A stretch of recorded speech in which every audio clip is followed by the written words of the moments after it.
Last month, I put up a video showing part 1 of replacing our off-grid inverters and charge controllers, and I'll put a link for that video below.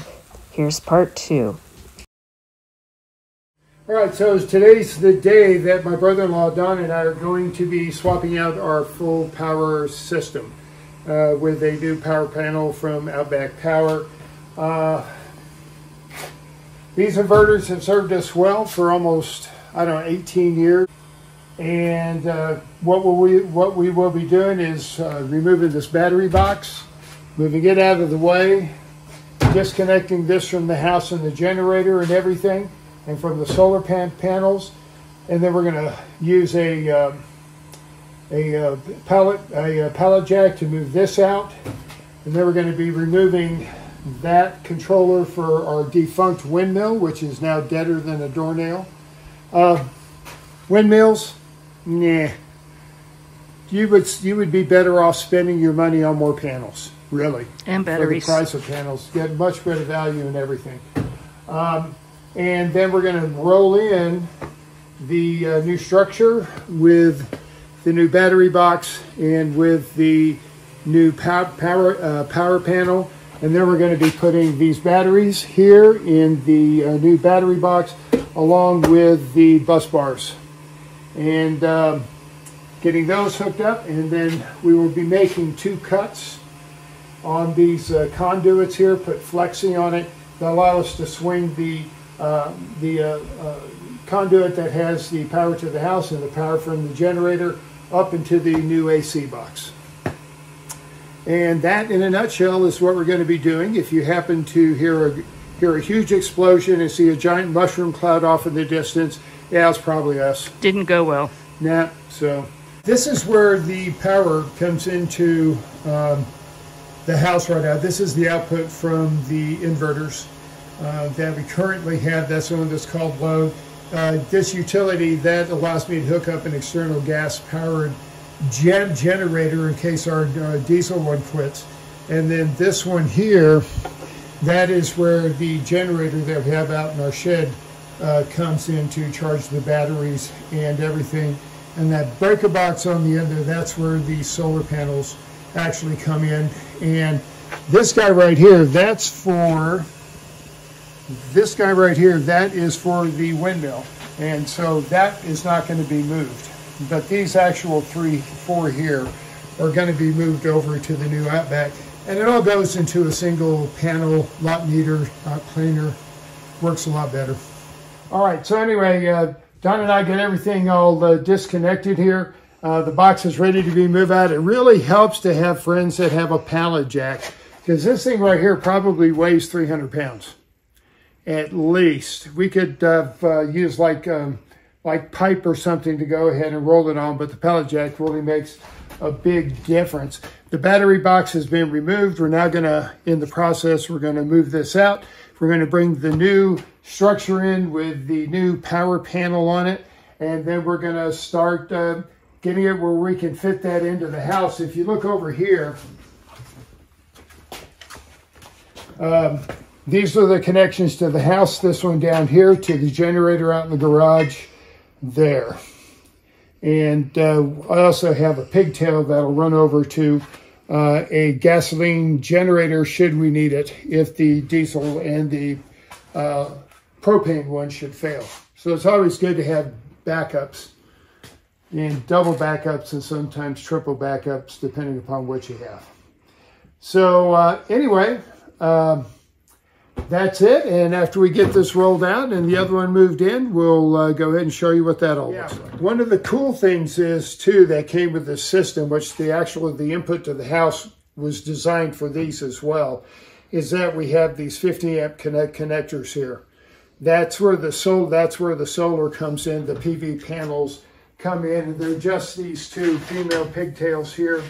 So all we really need to do is just run the cable we need from that up into the DC box on the Outback, and we will be connected very easily and simply to our solar panels up on the hill. Yeah, thank you, Dennis Goodsell, for use of the pallet jack.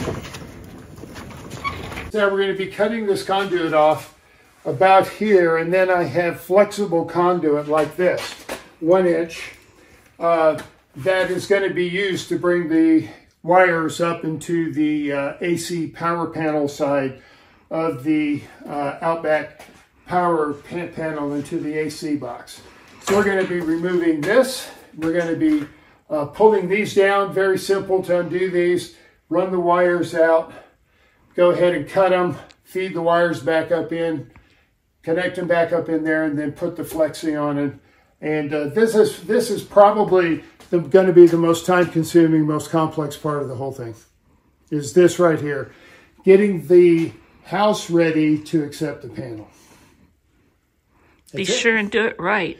We will. Like I said, listen for an explosion, a flash of light, and a mushroom cloud. I'd really rather you didn't. And we are going to have parts left over. I'm telling you, it's going to be a successful day. Have parts left over. Yeah, so what we've done is, Vickie, if you go around the back there, just really quick. So here's what we did. We went ahead and cut the conduit off. We have a flexi conduit that's going to go in its place. We have a input from the generator, output to the house. And these, again, are for the solar panels, and we'll do those after we get the AC all hooked up. But this rolled right in. Just right in place, not any problems at all. And I would hate to think where we would be right now if we were trying to go ahead and mount this and put everything together on this board here. I don't think it would have taken us so much time. We're probably, I don't know, an hour and a half or 2 hours away from being able to spin this up. So, yay. That's pretty much it.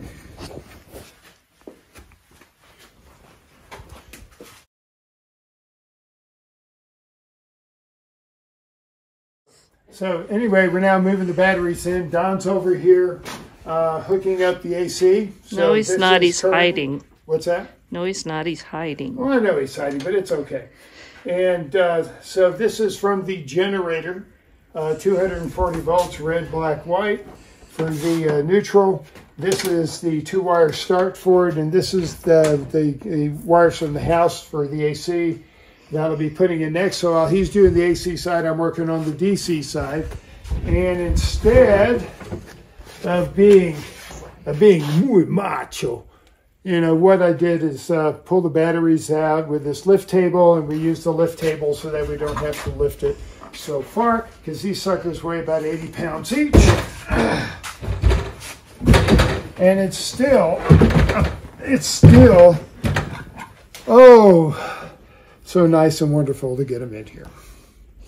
And then, of course, we still have to put all the bus bars in, and we'll do that after we get the batteries in. That's it.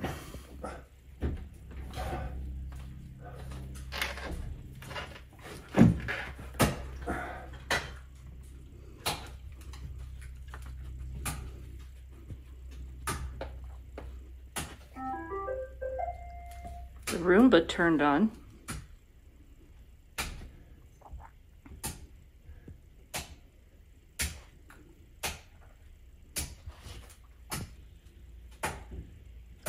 Refrigerator turned on. All right, turn on lights. Yay! Come on out and have a look-see. All right, so the swap so far has been a success. Lots of thanks to my brother-in-law Don. If he hadn't been out here helping me on and this, he won't get in the picture. Yeah. I could get him in there. With like 2 thumbs up and a big toe, whatever the hell it is. In 6 states. I don't want to be on camera. Well, I was wondering if that was why. Yeah. I was gonna call my sister and say, is he like wanted posters? So if you look at it, the batteries are all installed. The bus bars are. Right now we've got 1 set of battery cables. I may double up on those in the future. Don't know. Just to be on the safe side. The inverters are on. The only thing that we don't have connected up right now, or that we don't have connected, are the solar panels. That's for tomorrow. So we've been down, what, about 6.5 hours? Yeah, about that. Yeah. Well, I tell you what. You know, I would like to think that because of this, you know, the way this was set up, that kind of shortened the time period that we were down. Well, if you want to drink so much beer Oh, all day long. yeah, I know. Dadgummit. I thought it was your rum. Well, that too. Beer with a rum back.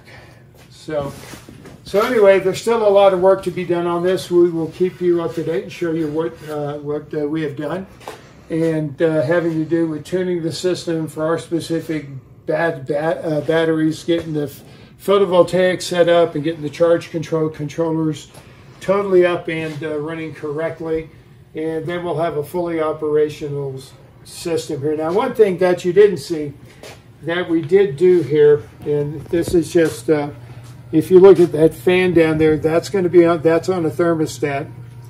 And so the idea is that when it heats up in here, the fan kicks on, and I've got vents on the other side, and that'll help keep the batteries cool. Because there's going to be a lid on it with those hinges. Yes, absolutely. We just took the lid off because it was easier to get the batteries in. All right, and we got power. I have lights, and I'm about to turn the heat on because it's cold. Yeah, so no mushroom cloud, no bright flash of light. Thank you, Lord. Boring green lights. Yep, boring green lights. That's what we want. All of that, boring. Okay, so that's pretty much it. All right, so what we're doing now is we're finishing this up. Don and I are mostly done. We're going to be running the cables in for the solar panels up on the hill and connecting them into the charge controllers. And we're also going to be adding another AC input that allow us to actually run off of a gasoline generator we have in case our diesel fails. So once those two are done, we are pretty much done, except for the programming. So anyway, we'll show you this after we get it all done. We're pretty much complete except for putting the covers on. My brother-in-law Don went ahead and hooked up the solar, the photovoltaic panels, and right now, if you look over here, our charge controllers are powered on, and they are doing what they're supposed to do, which is charging our batteries off of the sun. And that's it. So pretty much, if you come over here and we look at this display from the Mate 3S, you see that we're putting 4.6 kilowatts into our battery bank, and our panels are actually only about 5,200 watts worth of solar, and about half of that is really old, like going on 18, 19 years old. So we're actually doing really, really well. We got 1.2 kilowatts, 1,200 watts of drain from the house. So I think we're done there. We also got our cable hooked up for our portable gas generator, which is our backup, and we're good to go. That's it, pretty much. Thank you, sweetheart. Oh, you're welcome, and thank Don.